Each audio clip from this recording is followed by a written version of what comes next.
A very good morning to Kenyan citizens. Welcome, and this is the Current Affairs segment, your trusted source for the latest news, insightful discussions, and impactful stories shaping our nation and beyond. I'm Angela Kabete, and today we're going to dive and understand what has been happening that is in our country and beyond. So make sure that you stay tuned as we break it down right here, right now. But before anything else, it is always our norm to give you that is the verse of the day.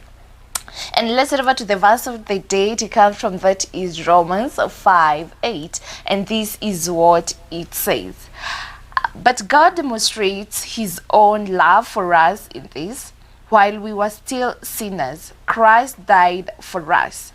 So the verse inaanza kwa kusema God demonstrates his own love for us as Christians, as believers. And God didn't just say in the Bible that he loves us. He expressed it. He showed it through actions when he gave his only sons for us, even before we became perfect as Christians. And then it continues and says, while we were still sinners. However, God didn't wait for us to be perfect or worthy, even when we're still disobedient, even when we're still far from God, because sin is what created a bridge between man and God. Still, God loved us. He gave us his son, Jesus Christ, who died for us on the cross.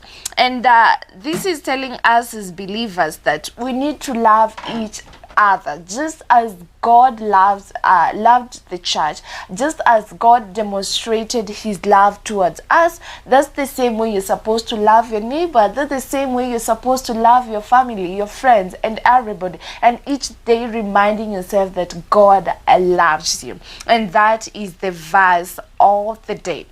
And now let's get over to what has been happening, because each and every day there are new stories, and it is our responsibility to make sure that you as a Kenyan citizen stay updated of what is happening that is in our country and beyond. So make sure that you stay tuned as we break it down right here, right now. Still, you can get to interact with us on our social media handles, that is on Facebook and YouTube at Mizpah TV Kenya, or you can opt to use that is our WhatsApp number on 0799200100. Talk to us, tuambie unatutazama ukiwa wapi, and also tupatie maoni yako on what you think about some of the things that we'll be checking out today. And I have the Daily Nation and the Standard, and these are some of the matters that we'll be checking out today. That is, let me start with the Daily Nation, because there are very many stories. We'll be checking out that is matters to do with politics, because politics ijai kosa. Tutangalia that is the health sector. Tutangalia that is matters to do with drug and abuse. And then tutaangalia that is the education sector, mambo ya legal and crime, and sports and other stories as well. And so let's start with what is on the Daily Nation, because the same goes for the Standard. We'll be checking out politics, tutaangalia mambo ya education and other stories. So let's start with the health sector. And talking about the health sector, on the Daily Nation, this is what it reads. Closure, shutdown of the U.S. Agency for International Development disrupts healthcare plan. And now let me start by asking, are we really an independent country, as it is said? Because if because of what happened that is in January, the USAID fund was cut by the U.S. Walikat. And now, according to statistics that has been done, it has really affected many Kenyan citizens. Are we really independent? Because if such can affect us, this is a big thing. And Trump aid freeze triggers HIV crisis. And according to a report that was released, that is last year, 2024, they say that approximately 1.38 million people are living with HIV. That was a report that was released in 2024. And they say about 96% knew the status, and 98% of those were on treatment, and 97 are those on treatment achieved by viral suppression. That is the antiviral yenye imekuwa ikipeanwa by the USAID fund. And now they say that US President USAID funding cuts have significantly impacted Kenya's HIV treatment program, and patients previously receiving 6-month antiretroviral supplies now get fewer costs up to 3,000, and decades of HIV progress could be wiped out. That story is something that has been mentioned here on the Daily Nation, and it seems that it's something that has brought a lot of impact in our country, and it is my prayer that the government will do something about it. And that's why walikuwa naambia wakifanya budget they should make sure they check out things like this, because also don't forget that is last month they said that Kenya ranks 7th among the countries most affected by the US foreign aid freeze, having that is received about $1.7 billion in US over 3 years. So it seems they need to find a way to curb this situation ya kukosa these are the HIV drugs, and making sure that even if they're less, they don't become expensive for the common wananchi. And that is what we're checking out today when it comes to the health sector. And on other stories, something else apart from the let's shift our focus, that is on other stories, that is when it comes to politics. And as I said, we'll be checking out politics that is in the Standard.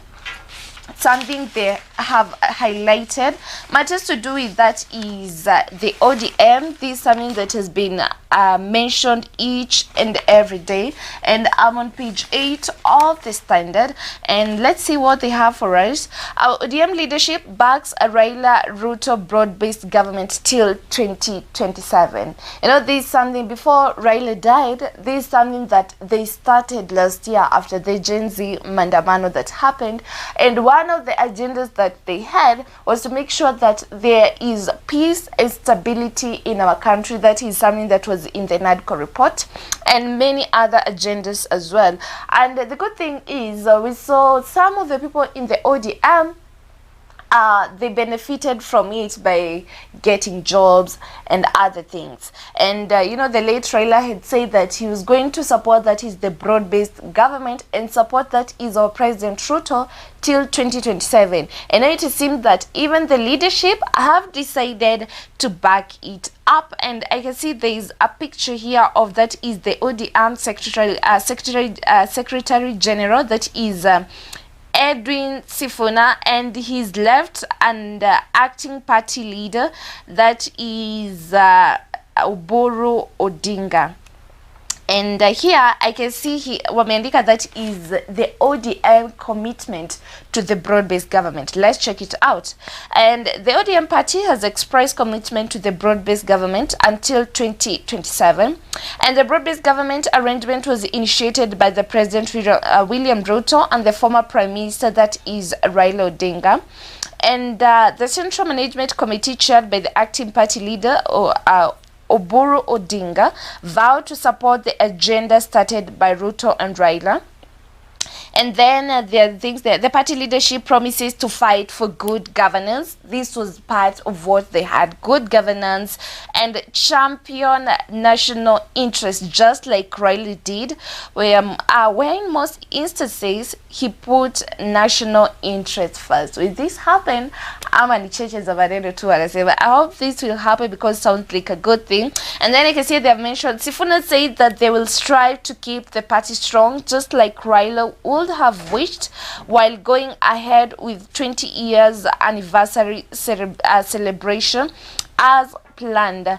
And then lastly, the ODM Secretary General appealed to the national government to release money owed to political parties so that they can safeguard their independence. So these are some of the commitments that the ODM leadership have when it comes to backing up the broad-based government and making sure that wanaendeleza what the late that Raila Odinga started, and I hope that even keeping peace itself in our country is a part of the agendas that they have, because it will be a good thing. And let's see how they make sure that they balance, that is being in government and being part of opposition. And that is what we had to check out when it comes to the ODM sector. And then still on the standard, that is page 1 on politics. The first statement is keep off politics. Let's figure out who are these people being told to keep off politics. And they're calling it abuse of office, highlighted in red, means that is a caution to them. Cabinet secretaries have been traversing the country in full campaign mode, using public resources that belongs to the Kenyan citizens and state platforms to drum up support for UDA candidates in the ongoing by-election campaigns and President Ruto's 2027 second term bid. The campaigns have drawn senior public servants, including those that hold offices that the Constitution determines to be purely apolitical. Now LSK wants the court determination to bar them from active politics, and arguing that such behavior is a partisan, a case of misuse of office, making them unfit to serve Kenyan citizen.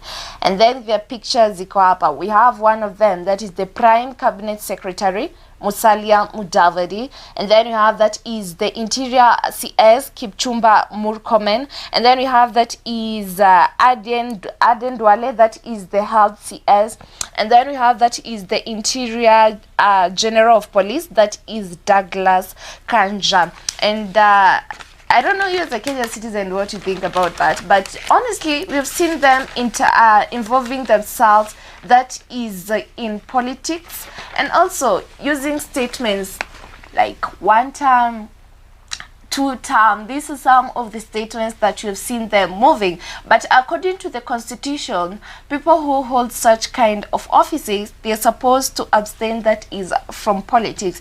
And now I'm in page 4, and they say that Ruto's cabinet, that is police boss, sued for campaigning and abuse of office. This is according to the LSK deputy president, that is Mwaura Kabete, and MP Babu Owino.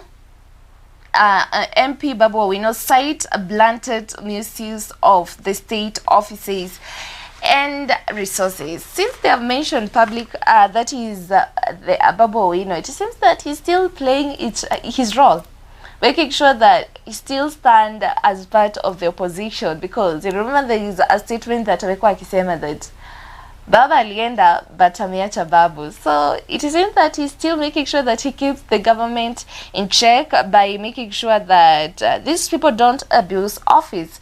And that is in page 4. I read, top government officials, including cabinet secretaries and inspector general of police, are facing fresh legal scrutiny of allegations of engaging in early partisan political campaigns. That this is something that I had read, that is in the highlights.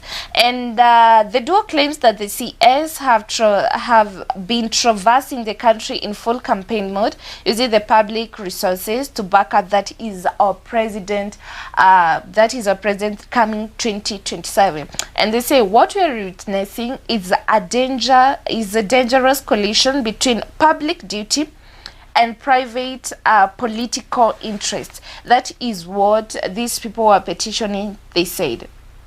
So if they continue campaigning, according to them, they might forget to do their duties, that is serving the Kenyan citizens. And in addition to that, I can see here that is still on page 4 of the Daily Nation. There is a report from one of the lawyers saying that the court must act swiftly to safeguard public resources and preserve constitutional integrity. And in addition to that, he says If unchecked, this conduct will erode confidence in the neutrality of the state and make future elections unfair. That is according to them. And all of these people that have been mentioned here, they are part of the government when it comes to party, whatever called the UDA. So I hope they'll watch out when it comes to that and do something about it, because according to this petitioning, the constitution and the law itself does not allow them to do that.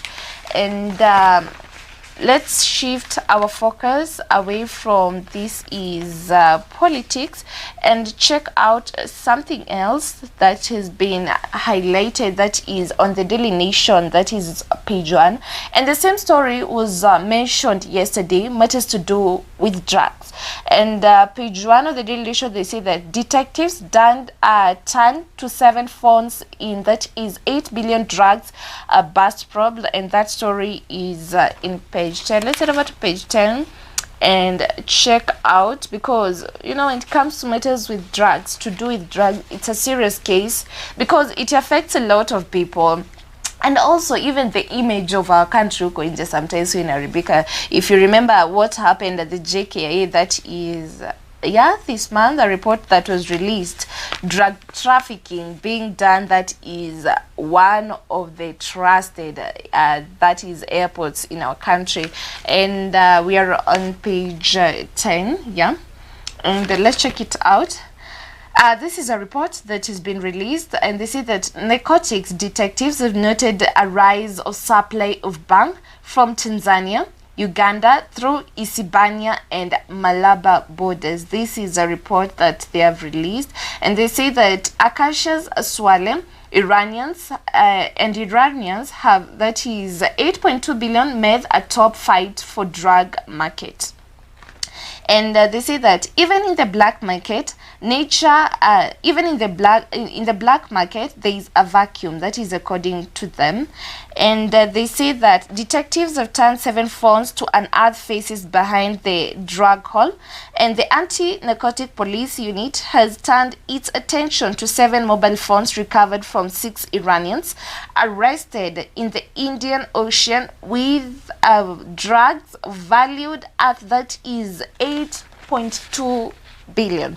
And documents filed before that is the court indicate that the state intends to conduct a forensic examination of electronic gadgets recovered from, that is their big names here. Oh my god, I won't read all of them. From JSM, that is according to them, and the owner of consignment. So I hope they do something about it, because when it comes to matters with drugs, watu wengi wanakuanga affected, because even for the young people, if there's drug trafficking that is in our country, at the end of the day, the young people are affected, and even the older people are affected, the image of our country, and even the tourism sector itself will be affected.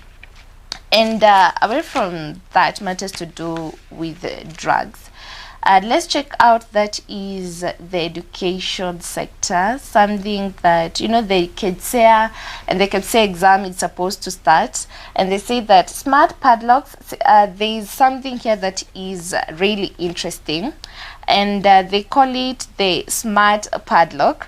And let me start by asking, what does deploying digital security technologies in national exams tell us about integrity and trust in the education system? It means that they're really determined to make sure that there is accountability and transparency.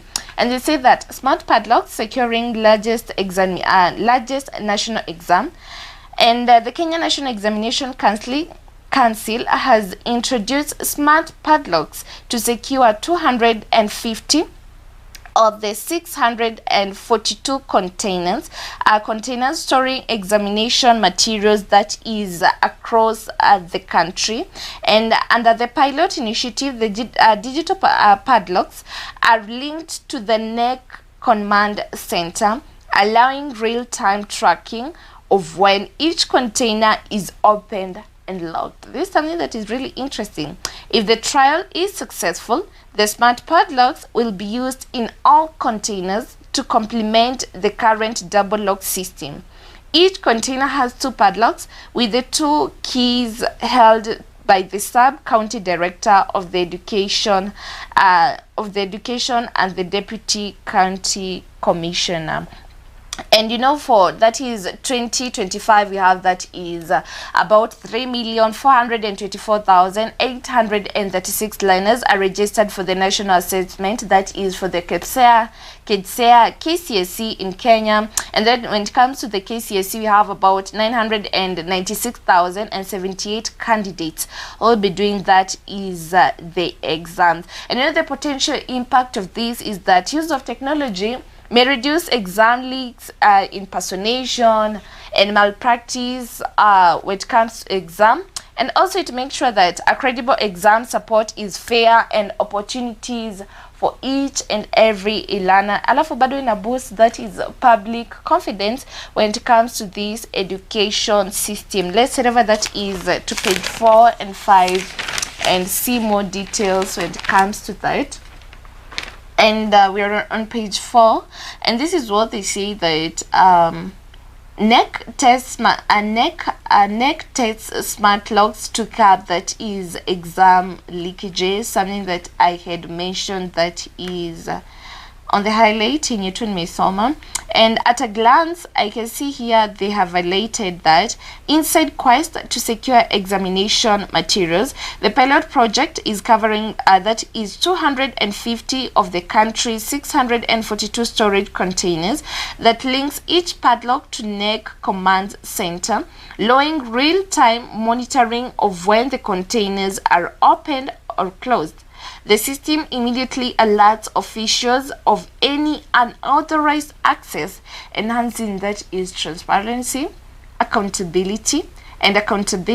Each container remains under 24-hour armed guard, with physical access controlled jointly by education and security officers. In addition to that, they say on each examination day, armed officers accompanied by center managers will be collecting the exams and return the papers to the containers. Center managers must handle all the materials directly to supervisors in the examination centers. Examination papers should never be kept in the center managers. These are some of the roles that some of the rules that will be applied when it comes to issuance of papers, returning the papers to the sub-counties. And yeah, I hope this will work, because it sounds like a good thing that is when it comes to use. And it also shows that at least there is that thing that we call innovation and use of technology, which is a good thing. And still on the same note, when it comes to education, let me mention that is the universities. Universities set for that is 10 billion in funding. And talking about universities, don't forget that the lecturers have been on strike. I hope that is something that the government is working on, because they said at the end of the day, mwenye anaumia ni mwananchi. And public universities are set to benefit that is from a 9.5 billion, a loan from the Africa Development Fund, the concessional lending arm of the Africa Development Bank, to boost science and technology education across the country.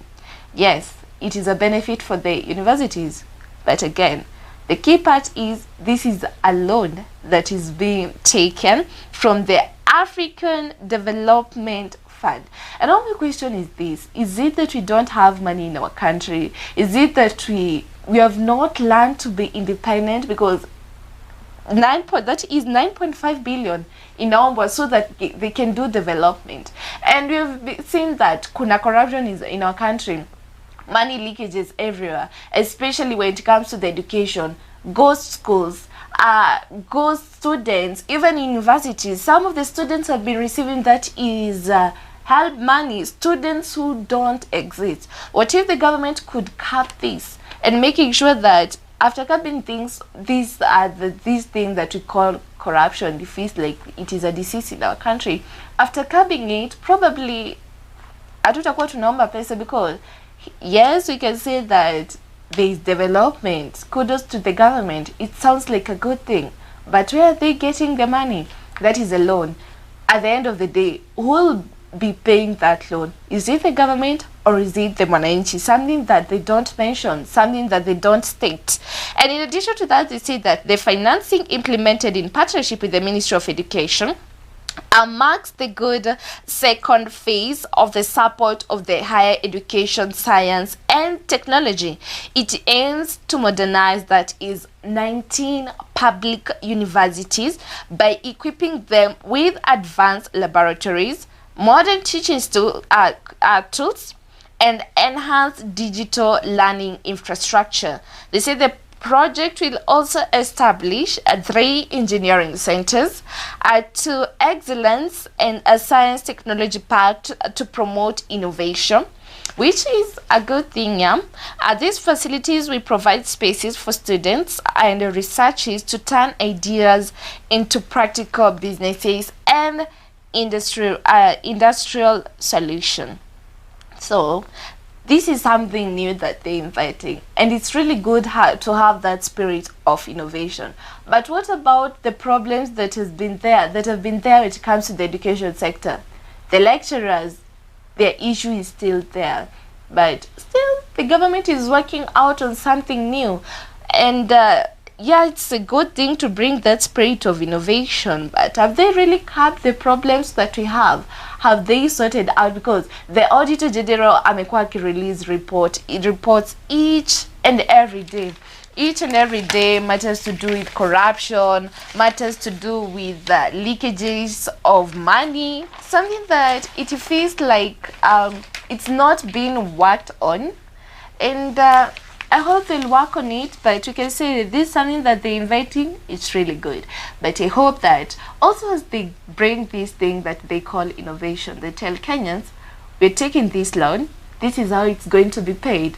You're the one paying it, or we are the one paying it. And still, this is how we're planning to curb the problems that have been there when it comes to the education sector. Talk about the lecturers. Talk about the ghost schools, something that has not been mentioned for the last 1 week, but still it is a problem. Then coming next year, unasikia bado ghost schools ziko, a report released by the Auditor General.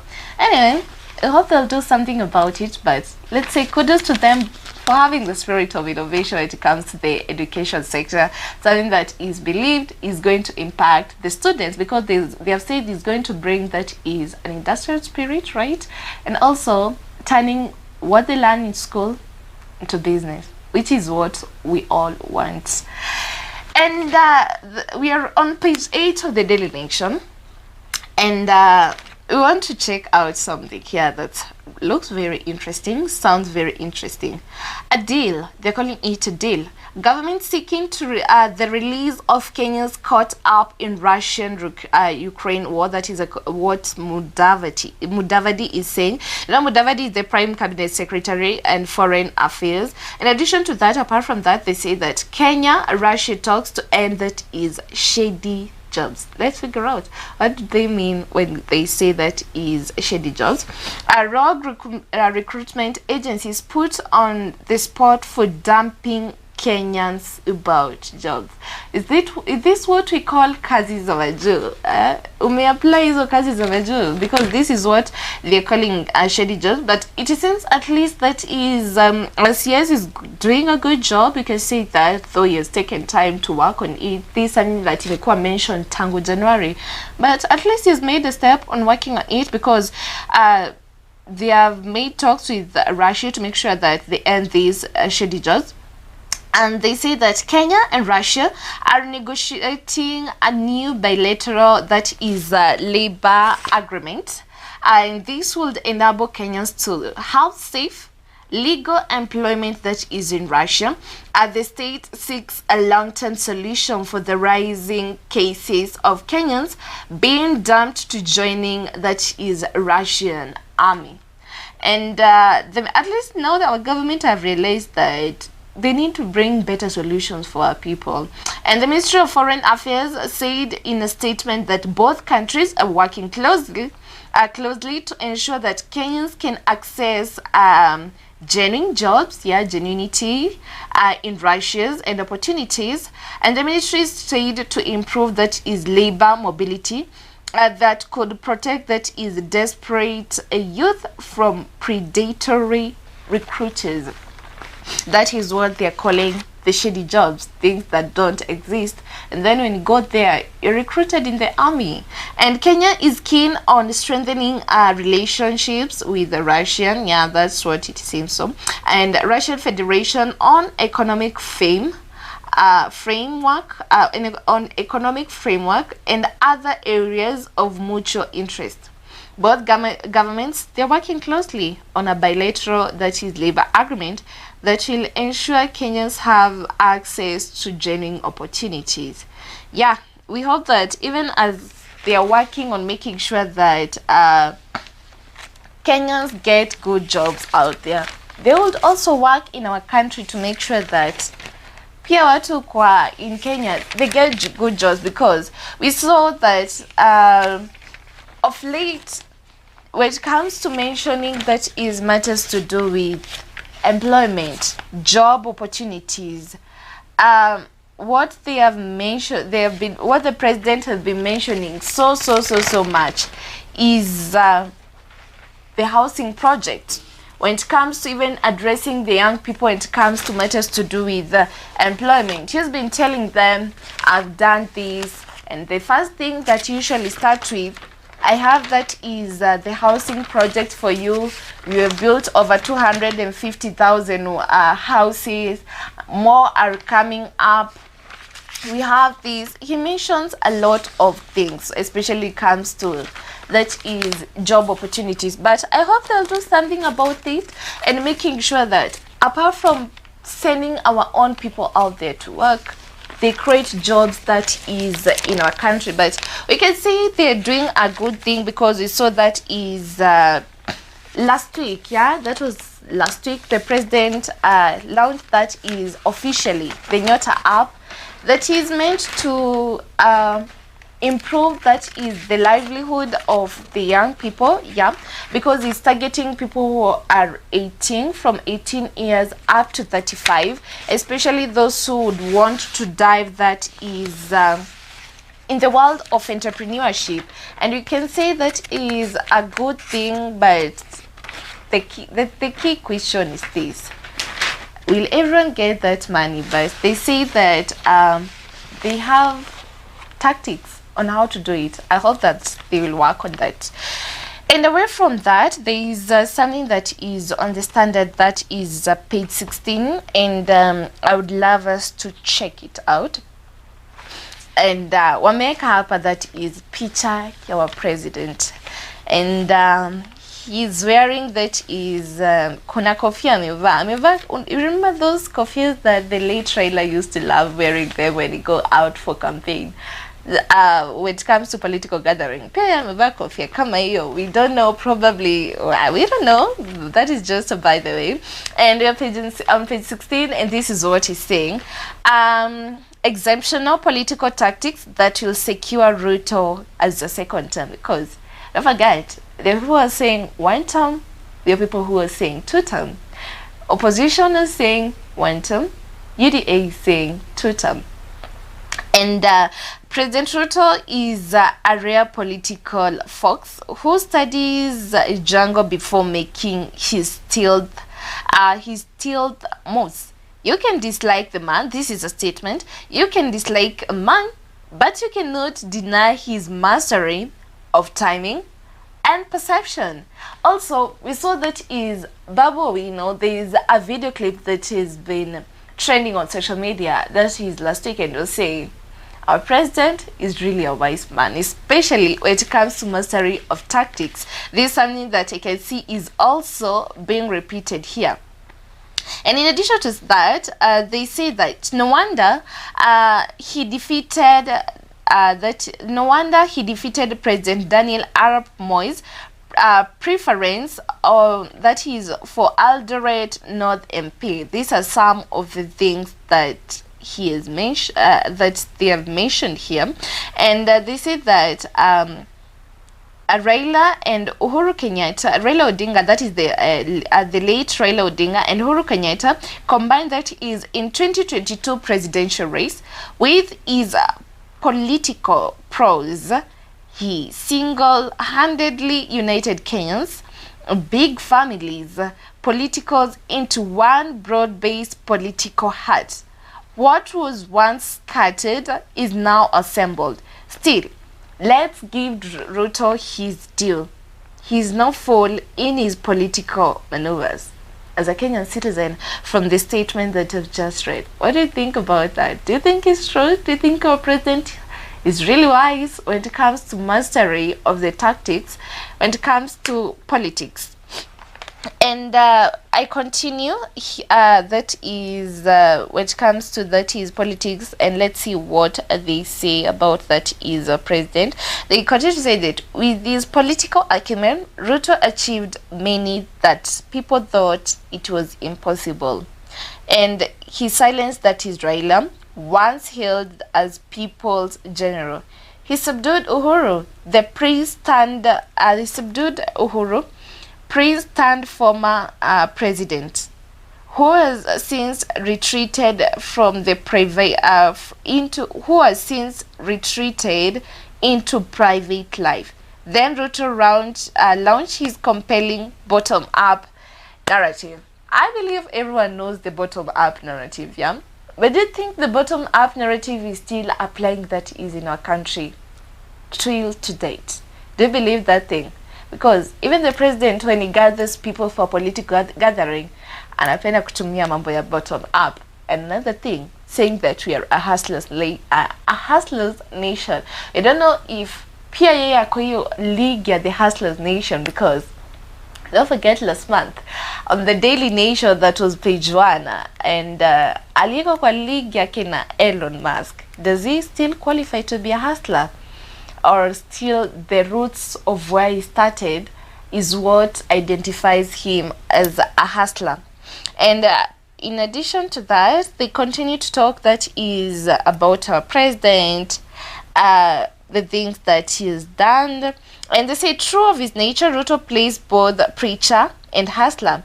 He shifts tones effortlessly, quoting scripture one moment, sharing streetwise humor, next resonating with border riders, yeah, and border riders and barbershop philosophers alike. While public grieves Raila quietly, his plans, they continue to say that while public grieves that is Raila, Ruto quietly plans his next strategy, turning sorrows into opportunities. This statement is coming from, because that day that the late Raila died, the same day that he signed that is the bill, this is where that statement is coming from. This is how they are connected. And you say that these the passionate one-term memes from the united opposition reflect genuine feelings, but emotions alone cannot topple a strategist who turn chaos into campaign momentum. The opposition plays checkers, yeah, they're amateurs,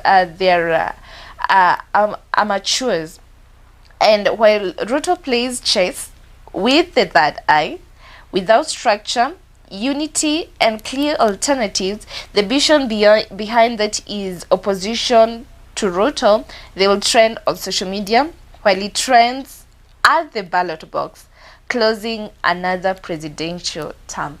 Talking about chess, don't forget that is last week tuliona the president they have united with that is Gideon Moi, yeah, and the funny thing, Gideon Moi now amejitoa from vying for the senatorial seat and joined that is our president in the government. Another president is expected to do that is a reshuffle of the cabinet secretaries to make sure that is Kanu's party, that is Kanu party, led by Gideon Moi, will join the government.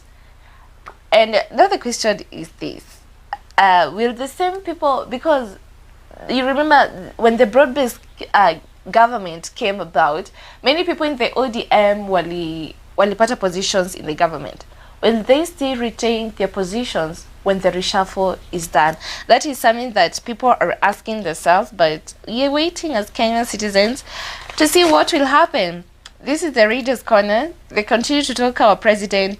They have mentioned about the Gen Z We have mentioned Gachagua and many other things about the president. So make sure that you grab a copy of that is the Standard, so that you can read these stories. They're really interesting.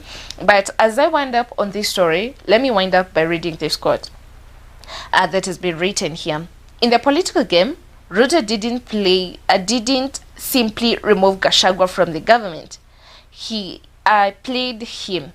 With a single move, he weakened the Gen Z political wave by distracting them to set himself up for the 2027 campaign. Do you agree with that statement as a Kenyan citizen? Please get to talk to us on 0799200100 and tell me, do you think still that notion, that thing, your bottom up, does it make sense up till today?